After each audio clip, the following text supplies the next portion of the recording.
Hola, muy buenas. Me llamo José Manuel Ribeiro y a través de unos cursos estoy intentando ayudar a los estudiantes de física general. Por motivos personales he tenido que interrumpir unos meses estas charlas y hoy voy a retomar esas lecciones.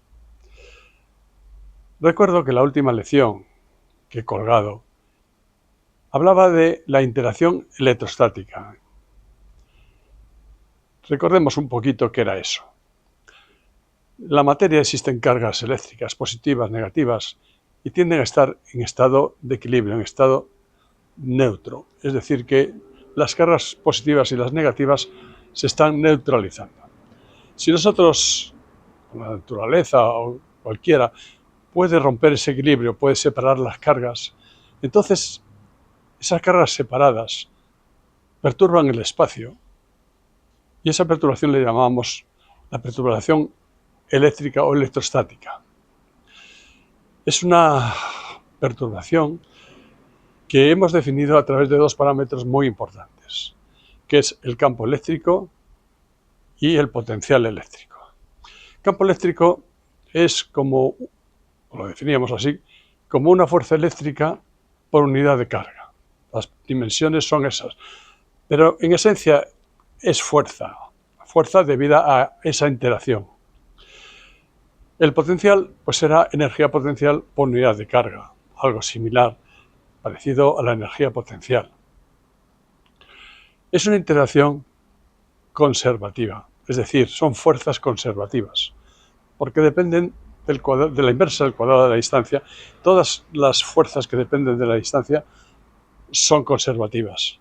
Por lo tanto, hemos podido definir lo que es un parámetro asociado a esas fuerzas, que es el campo eléctrico, y un parámetro asociado a la energía potencial, que es el potencial. Bien, ¿y de qué vamos a hablar hoy? Hoy vamos a hablar de la corriente eléctrica. Pregunto, ¿qué pasa si a un material lo sometemos a una diferencia de potencial entre sus extremos? Es decir, conseguimos que haya un potencial eléctrico diferente en un extremo que en el otro. Pues pueden suceder tres cosas. Primera cosa, que no suceda nada. Eso se llamarán los materiales aislantes. No pasa nada, o al menos no apreciamos nada. Después están otros materiales, que aplicamos esa diferencia de potencial en sus extremos y aparece lo que llamamos una corriente eléctrica, que es un movimiento ¿de qué? De cargas. ¿Qué tipo de cargas? Pues son de electrones, porque los protones no se mueven. Los protones están muy ligados a los átomos y los que se pueden mover, los menos ligados, son los electrones. Sin embargo, cuando nosotros hemos introducido el concepto de campo eléctrico, hemos tomado por convenio que nace en las cargas positivas y muere en las cargas negativas. Y eso nos lleva a una idea, que si ponemos una carga que se mueva desde la carga positiva a la carga negativa en la dirección del campo eléctrico, tendría que ser una carga positiva. Y lo que se mueve es al contrario, son los electrones, son cargas negativas. Por lo tanto, nosotros vamos a tomar por convenio que son cargas positivas las que se mueven, pero la realidad, que la tengamos muy en cuenta, es que es al contrario, que son los electrones los que se mueven. Este tipo de materiales les llamamos conductores. Y hay otros materiales, me estoy refiriendo a materiales sólidos ahora esencialmente, en los que pasa corriente o no pasa corriente. Ya decimos que corriente va a ser un traslado de carga a través del material, de carga eléctrica, pues va a pasar corriente o no va a pasar corriente según cómo conocemos esa diferencia de potencial. Porque una diferencia de potencial la podemos conectar y después la podemos cambiar de sentido, donde estaba el más el menos y donde estaba el menos el más. Y nos vamos a encontrar con que en un caso va a haber paso de corriente y en el otro caso no va a haber corriente. Es decir, se puede comportar como un aislante o como un conductor. Estos se llaman los semiconductores. ¿Y qué depende de que aparezcan estos comportamientos tan distintos? Pues depende del enlace, que es una propiedad más bien química, y en los libros ahí veréis los enlaces. En los conductores prima lo que se llama el enlace metálico. Y como eso es lo que nos van a interesar en esta lección, pues evidentemente vamos a tener en cuenta ese enlace. El enlace metálico permite que si se aplica una diferencia de potencial, los electrones vayan pasando de un átomo a otro. Y vamos a estudiar entonces este fenómeno. Entonces, definimos lo que se dice la intensidad eléctrica como el incremento de Q transportado por unidad de tiempo. Incremento de Q partido por incremento de T. Como veis, la unidad de Q es el culombio, del segundo se dan culombios segundo a la menos 1, y eso se llama el amperio. Ese se llama un amperio. Esto sería lo que es la intensidad media. Al cabo de un cierto tiempo tendríamos que promediar esa intensidad. Es mejor definir lo que es la intensidad instantánea, que es llevando esto al límite, y entonces será diferencial de Q diferencial de T. Muy bien. Ahora me voy a imaginar un conductor de tipo un hilo cilíndrico que está aquí. Le hemos aplicado una diferencia de potencial entre sus extremos y está habiendo un transporte de carga. Repito, suponemos que es carga positiva, pero ya sabemos que en la realidad es carga negativa la que se está moviendo en el sentido contrario, porque queremos un transporte en la dirección del campo eléctrico. Entonces, vamos a imaginarnos que en el instante cero, por esta superficie del conductor, empiezan a pasar cargas y al cabo de un cierto tiempo, pues han llenado este volumen que está aquí punteado. Bien, tenemos la sección del cable. Por supuesto, esto es un espacio que es igual a la velocidad que tengan esos electrones por incremento de T. Espacio es una velocidad, sobre esto vamos a hablar mucho en esta lección, es una velocidad constante y explicaremos por qué esas cargas se mueven con velocidad constante. Es muy, muy importante, porque si sienten una fuerza, lo normal es que estén aceleradas continuamente. Y es una velocidad que consideramos constante. Entonces, calculamos el incremento de Q transportado en ese incremento de T de esta forma. N le llamamos la densidad de cargas porque unos conductores, unos materiales tienen más densidad de carga que otros. Entonces, N es la densidad de carga, o sea, cargas por unidad de volumen. Y entonces, pues la carga transportada será N por Q, o sea, N es el número de cargas por unidad de volumen. Cada una tendrá la carga Q. Entonces, NQ, y evidentemente por el volumen, que es la sección S, por ese espacio que es V incremento de T. Si el incremento de T lo pasamos a dividir, tenemos la intensidad. Y vemos que es igual a N por Q, por V, la velocidad, y por la sección. Mirad, todo esto que está aquí, como la velocidad es un vector, tendrá evidentemente características de un vector y le llamamos la densidad de corriente J.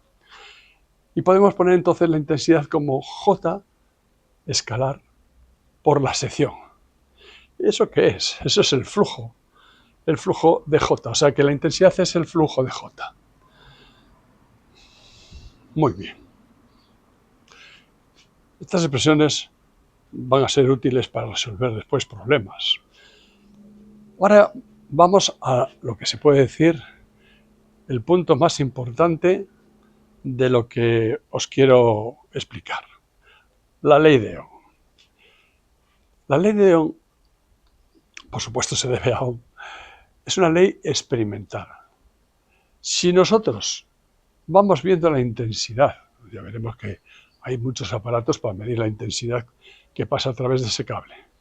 En función del incremento de V, o sea, vamos aumentando el incremento de V, irá aumentando la intensidad, pues vemos, cuando obtenemos esos datos experimentales, que sigue lo que es esa relación, una recta, que es la pendiente, constante. O sea que podemos escribir que incremento de V partido por I es una constante. Y a esta constante le vamos a llamar la resistencia eléctrica de ese conductor, que le daremos sentido físico más tarde. Con lo cual, la ley de Ohm queda así: incremento de V, diferencia de potencial, es igual a I por R. Evidentemente, si sacamos de aquí y despejamos R, vemos que es incremento de V partido por I, o sea, voltios partido por amperio, y eso le llamamos ohmio. Mirad, un ohmio. Mirad, en nuestro experimento el campo es uniforme. Es uniforme porque si nosotros cogemos y estamos midiendo la corriente a través de una sección, vemos que con el tiempo pues, es constante. Y si es constante, quiere decir entonces que ahí el E, que está relacionado con la intensidad, evidentemente también es constante. Si es constante, podemos poner esta expresión de nuestra primera lección: potencial incremento de V es igual a E por L, por la longitud del conductor. Entonces, recordando la ley de Ohm, esto es I por R, también es J por S, la intensidad es el flujo de J por S por R. Con lo cual, fijaros, podemos coger y despejar aquí J, que es igual a, bueno, aquí estamos trabajando con el módulo D, entonces, módulo D, LRS. Y esto entonces, este paréntesis que está aquí, lo llamamos la conductividad del conductor, la conductividad eléctrica del conductor. ¿Por qué le llamamos conductividad? Eso lo que quiere decir es que según sea esa sigma más grande, pues para un mismo campo habrá más J, más corriente, evidentemente. Es decir, que conduce mejor la electricidad ese material. Esa es la idea. Entonces, J es igual a E por sigma, y de aquí sacamos entonces sigma, que ya hemos dicho que es este paréntesis, L partido por R y por S. Vemos entonces que si de aquí despejamos R, nos sale la resistencia L partido por sigma y por S. Es decir, es como si R fuera lo contrario de sigma. Y si sigma me daba una idea de lo bien que conducía ese conductor la corriente, pues R, que es su inversa, será todo lo contrario. Es decir, cuanto más R, más difícil que pase la corriente a través de ese conductor. Ahí tenemos los dos conceptos importantes de sigma y de R. Fijaros, se mueven los electrones, como digo. ¿Y por qué se mueven con velocidad constante? Si están sometidos a una fuerza, la fuerza eléctrica, campo, que es una fuerza por unidad de carga. Mirad, imaginaros un submarino que empieza a poner todos sus motores en marcha y entonces tiene una fuerza impulsora y empieza a acelerar.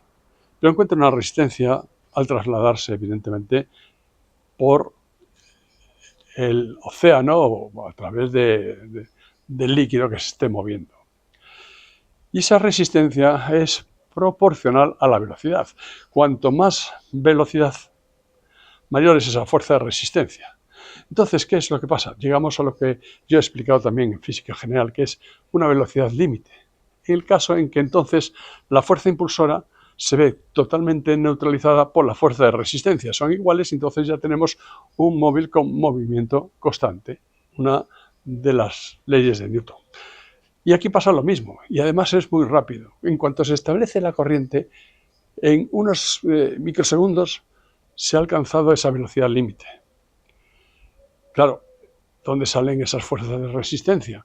Las cargas se mueven, por supuesto, interaccionando entre ellas y interaccionando con otras cargas incluso de los núcleos positivas, y eso da lugar a un término de resistencia. Una resistencia que es proporcional a la velocidad que llevan esas cargas. Entonces, esa velocidad límite se alcanza casi instantáneamente. Por eso, de ahí todo lo que hemos dicho anteriormente en esta lección. Y ahora me gustaría hacer pues, un pequeño problemita para calcular la velocidad que llevan esas cargas, porque nos vamos a llevar una sorpresa. Creo yo que nos vamos a llevar una sorpresa. Fijaros, vamos a calcularlo para el caso del cobre, que es un buen conductor, es el conductor más empleado, y tenemos datos que se pueden sacar de las tablas, donde viene, por ejemplo, que a temperatura más o menos constante, el N en el cobre es 8,45 por 10 a la 28 metros a la menos 3. Recordados que son cargas por unidad de volumen. Entonces, su valor es muy grande. El cobre es un muy buen conductor. Por supuesto, sacamos de aquí el valor de la velocidad. Densidad de corriente es igual a menos E, porque son electrones los que se mueven realmente. N por la velocidad. Nos queda entonces esta expresión que está aquí. Tenemos entonces el valor de N. La carga del electrón la conocemos, 1,602 por 10 a la menos 19 coulombios. La sigma en el cobre, también la conductividad aproximadamente a temperatura ambiente, pues es del orden de 5,81 por 10 a la 7 ohmios a la menos 1 metro a la menos 1. Suponemos que cada átomo de cobre contribuye con un electrón a esa corriente eléctrica. Es una buena aproximación. Para explicarlo había que introducir la energía de Fermi, y esto es mecánica cuántica que yo no trato, pero vamos, es una muy buena aproximación. Cada átomo contribuye aproximadamente en el cobre con un electrón. Entonces, llevando todos esos valores aquí a la expresión de V, ya como módulo, tenemos aquí esos números que hemos puesto y nos sale un valor de 0,43 metros por segundo, que si lo ponemos en metros por hora, nos sale 25,8 metros a la hora. Es una velocidad ridícula, es una velocidad de, vamos, menos que una tortuga. O sea que es una velocidad extraordinariamente pequeña. Y si es así, ¿por qué cuando conectamos la diferencia de potencial a los extremos del conductor, enseguida notamos en cualquier parte del conductor la corriente? Porque lo que se establece muy rápidamente, casi a la velocidad de la luz, es la perturbación, es el campo eléctrico. Y los electrones empiezan a moverse, pero ya vemos que con una velocidad extraordinariamente pequeña, que es asombroso. Es asombroso. También hay que tener en cuenta una cosa. No son electrones que empiezan a moverse y se van discurriendo a través del cable. Más bien es como si fuera un recorrido, pero por relevos. Es decir, que un electrón salta al átomo vecino y cuando llega a ese átomo vecino, el átomo vecino cede otro de sus electrones al otro y así, y van saltando, como las pulgas que van saltando. Esa es la corriente eléctrica. Bueno, por ahora, hoy, que estoy muy desentrenado, pues creo que ya es suficiente. Seguiremos en los próximos días con estas lecciones. Gracias.